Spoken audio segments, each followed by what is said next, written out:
Let's move on to FSU, the worst football team in the nation. Burn the school down. It's the last time we talk about the FSU. I don't care. The Seminoles are dead to me. Unless they beat Miami on some crazy. They're not beating anyone. Miami's winning by 80. I'll be so happy with that. Yeah, burn the school down. You talked about it. You said if they lose to Memphis, they need to burn the school down, and I think it's not on fire yet, but soon. The fire department has been warned. DJU, you need to get a job. DJ is DJU. That's what that stands for. 16 of 30, 201 yards and 1 interception. Another stellar performance. He had another day where there was a open receiver in the back of the end zone, and he decides to throw it over. He threw it over the camera on the pylon, or not the pylon, the field goal, the crossbar. So he threw it over into like the third row when there's a wide open receiver in the back of the end zone. I think they need to move off of him. This is enough. This is enough of what is it? Like, we're talking about the Memphis Tigers right now. We're talking about the Memphis Tigers.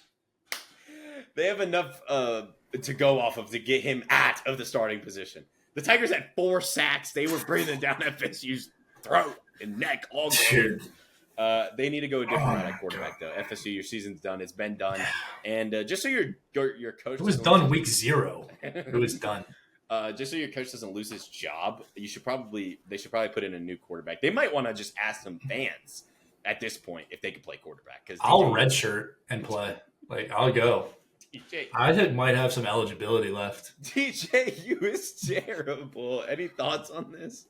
No, not at all. Okay. It's done. Last time we mentioned FSU. Let's move on. Let's talk about the new number 1 team in the country. The Longhorns, baby. Horns up. Arch Manning takes over for Texas and the injured Quinn Ewers. He throws 12 passes, 4 of those for touchdowns. Also, adds a 67-yard touchdown run to that. If your name's Manning, chances are you're pretty good at football. That's very true. But Archie's changing the narrative for the Manning family. He's dual threat here. He's a little bit of an athlete. He's a little bit of an athlete. The younger guys, they can move around a little bit. But maybe some concern. Ewers' injury was a strained abdominal muscle and is now questionable to start this week. Luckily for Texas, they host Louisiana Monroe this week. And then next week, they get into conference play Mississippi State. So hopefully, I'm sure Ewers will be ready for the Mississippi State game. Do they roll out Arch Manning again this week against Louisiana Monroe? We don't know. We'll keep an eye on Ewers' status for this week. But it looks like Arch Manning might be ready to go. We'll see. Yeah. I don't think this is sit back in the pocket Manning anymore. That man was moving. Texas is definitely the clear best team in the country right now. They're the most complete team. They probably maybe even have the best coach in the country. Sarkisian is doing wonders out there in Texas. They are holding teams to 6.3 points per game right now. That defense is smothering. 193 to 19 point differential. I know the only real team they've kind of played has been Michigan, but the secondary is the highlight for me. Funny because coming into the season, there was question marks about them. They had a transfer in from Clemson. They have a couple of I think they lost some guys to the draft as well. So there's a big question mark coming into the secondary. But they might just be the best secondary in the country. They're holding teams to 136 yards per game in the air, and that's not on low attempts. That's almost over 30 attempts per game for their opposing team. So that secondary is flying around. That defense is flying around. And Texas is back. They definitely are back. The first time since maybe Vince Young days. It's been a while, so really that's a very promising stat. Very promising. Like the all-white Texas jersey and the white helmets might be the cleanest in college football. It's that orange brown with the white. Like, dude, they come out, they play hard, they play for their coach. They look good, they feel good, and they play good. And Texas is rolling right now. And I don't think they missed a step with Archie. Like you said, he came in and the guy looked great. Yeah. So, yeah. Let's move on to your favorite football team in the nation, the Colorado Buffaloes. This is when I leave and come back. The Colorado Buffaloes beat Colorado State 28-9. They take care of business. You may have heard some drama, Colorado State talking some stuff on Instagram, whatever. Barking out there. Buffs, they go handle business. Travis Hunter catches 2 tuds from Shador. Travis also had an interception. He's a stud like always. A goat right now. Shador throws where he completes 39 of 49 or 36 of 49, excuse me, for 310 yards and 4 touchdowns. I guess this is a good win for the team, but I personally I'm not buying into good win. It's Colorado State when we're talking about at the end of the day. When you see the Shador stat line, he threw 49 times, 310 yards, 4 touchdowns. You would think that the game they scored 50 points in that game, but they can't run. They can't run the football. No. Even against Colorado State, they can't run the football. They have Baylor next week, who coming into the season wasn't really talked about or anything, but they hung in with Utah in week 2 for most of that game. And then Shador doesn't shake the quarterback's hand from Colorado State at the end of the game because he was talking on Instagram or whatever. But just be you are ahead of you're in. I don't even know how to explain this. You just act like you've been there before. You just beat a team that you should beat by 30 every day of the week. And you're just going to have drama at the end of the game. Just be the bigger person, shake the dude's hand, and move on. You need to think about Baylor. Don't think about him trash talking you. I just didn't like that. Just shake the guy's hand and move on. It's Colorado State. Yeah. Those are my thoughts. I don't know. Yeah. I mean, overall, I said last week that this is a must-win for Colorado because they do have some tough games coming up. They do have Arizona, I remember, and I know Arizona just lost, but still, like you said, it's Colorado State. Should have even been a more convincing win, in my opinion. But again, this team, like I said, they should just stop with the noise. I said this last week. They need to cut the noise out and just get to business. But they don't. They can't. Like you said, they can't run. The only thing they can run is their mouth. Apparently, they can't run the ball though. Offensively, again, some question marks. Travis Hunter, stud. Best player on that team, probably not. Probably is. And like you said, the noise. I've never seen a 0-win then 4-win team talked about this much in my entire life. I know we talk about them. Everyone's going to talk about them. We'll see. We'll see how they look against better teams, coming up in that conference. But I just don't like the noise. I don't know how I'm feeling about the non-shaking of the hand. I know a lot of people are talking about that. Like you said, yeah, humility. Just you go into a team that you're supposed to beat. Sure, there's noise. Everybody talks. But at the end of the game, everybody should show respect and just shake hands and get the hell out of there. It's not maybe I'd get if it was Utah or a big Kansas State or something, but it's Colorado State. You should win this game by 30. Yeah. And I don't know. Yeah, they took care of business. Again, must win, and they showed up, which is a good sign. But we'll see how they look, moving forward. But moving on to a team that finally remembered how to play a complete game of football, Oregon. Oregon destroys Oregon State. Dylan Gabriel came out strong on the road, 291 yards, 2 touchdowns in the air, 64 yards on the ground with a touchdown, 3 total touchdowns. Only had 4 incompletions. Gabriel looking really good. Oregon's offense was just hitting on all cylinders. They couldn't stop it. The skill position guys basically took control of this game. I mean, they literally threw a screen pass, and my man took it to the house. They just looked like they were finally clicking. It took 3 weeks. The offense has been fine, pretty good all season. They've put up points to win games, but this, as a complete game, defensively, they came out, they showed out, and Dylan Gabriel showed, that he's in complete control of that offense and in that team. I think they believe in him, and Oregon bounced back, kind of, showed everybody that, hey, we are who you said we are coming in the season for the Big Ten. So big win for them on the road, and excited to see how they look moving forward.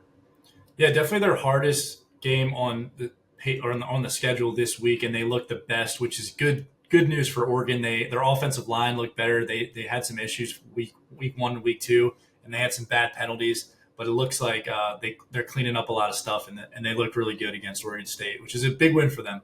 Yeah. Last game we kind of want to hit on here is Georgia. Georgia fans, Georgia world, Georgia, everybody in Athens, hit the red panic button. I'm calling it now. Hit it now, and come back to this video when y'all aren't winning the SEC this year. Georgia squeaks out against Kentucky, 13-12. Carson Beck throws a whopping best quarterback in the country, 160 yards against Kentucky, who just got blown out by South Carolina. They had a controversial pick six called back. Another team with a pick six called back. The wide receiver for Georgia it bounces off the ground, and the defensive back from Kentucky says, "Oh, let me take that. I'm going to take this to the house." That's called back. That would have won them the game later on in the final score. But second time, Georgia's offense has looked horrible. They looked horrible for a whole half of football against Clemson, and they are sputtering offensively here against Kentucky. They put up a total of 262 yards of offense against Kentucky, who got routed by South Carolina again last week. I personally think Georgia should be worried. They do not look like the powerhouse we've seen in the last couple of years. I know they won, but another game where they should not have won. Again, they had a pick six called back, but looking ahead for Georgia, this is why I say hit the panic button. I live in Georgia, so a lot of my fans are going to hate me saying, or my friends are going to hate me saying this, and I don't care. I don't. You guys should be worried. They got listen to this, Georgia fans. Let's take the brain, look at just be common sense here, okay? You got number 4 Bama on the road this week, okay? Then in 3 weeks from now, you got at number 1 Texas, and them boys. Good luck. And then 2 weeks following that, you go Jackson Dirt. You go to arguably the best quarterback in the country, in Ole Miss, and then you host Tennessee at home. So in a span of a month and a half, really, you're playing 4 teams that most likely in that stretch will be top 5 teams. Oh boy, you better figure it out offensively. This is my hot take. I've said it. I actually texted my friend this. I will show a screenshot at the end of the year if I get this right.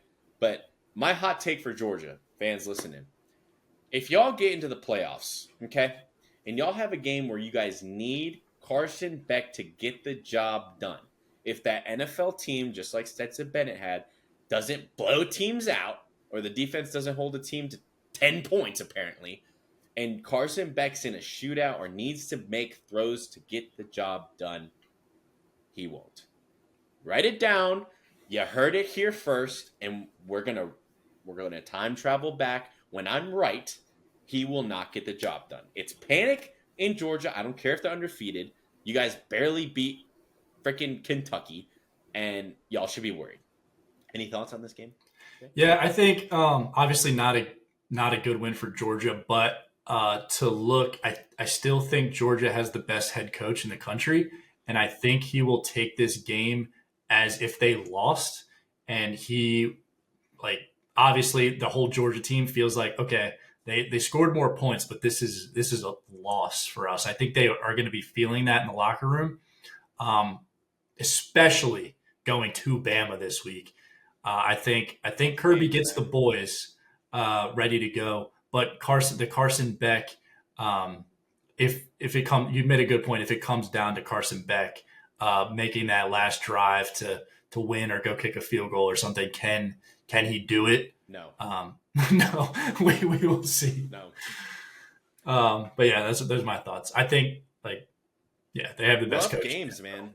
That month and a half. I mean, you're playing number 4 as of right now, and I think Ole Miss and Tennessee can move up here, but they're playing number 4, number 1, number 5, and number 6 in about a month in this ish stretch. That's insane. Yeah, they're losing at least 3 of those. I don't care what nobody says. But anyway, that's my take. Again, that hot take will come to fruition here. Let's move on to the brand new top 25, baby. Brand new.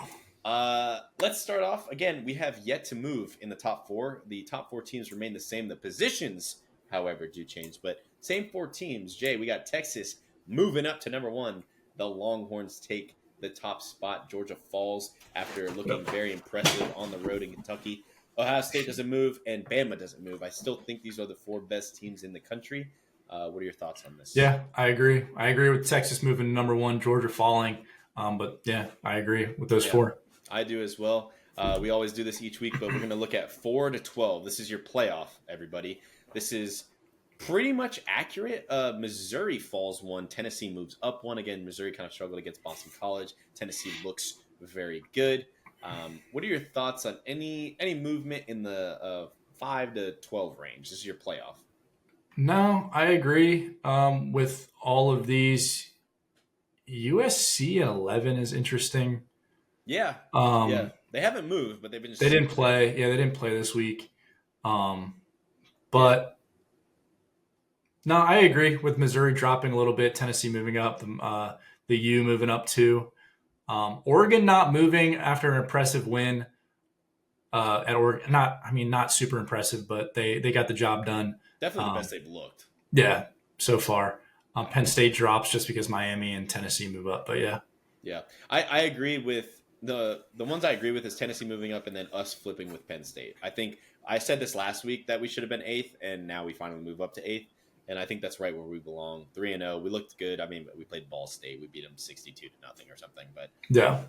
yeah, overall, I think if this was the playoff, this would be amazing. I really love this playoff. I know some teams like Kansas State, we're going to get into a little bit. Oklahoma State, they're kind of sitting outside of it. Oklahoma. But if this was the 12, I mean, the quarterbacks And then alone. Northern Illinois would be in Utah spot. That's crazy.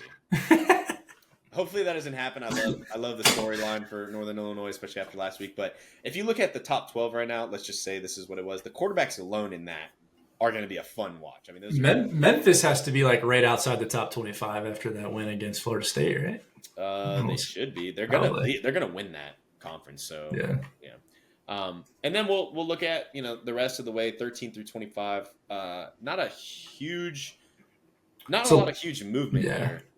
Pretty much almost the same as last week. Notre Dame moves back up. They kind of remembered that they're competing in college football. LSU does not move. They should have fell. They should have lost. Fine. Yeah, Northern Illinois. They move up 2 spots. They're 23, baby. They're 23. They have arrived. 23.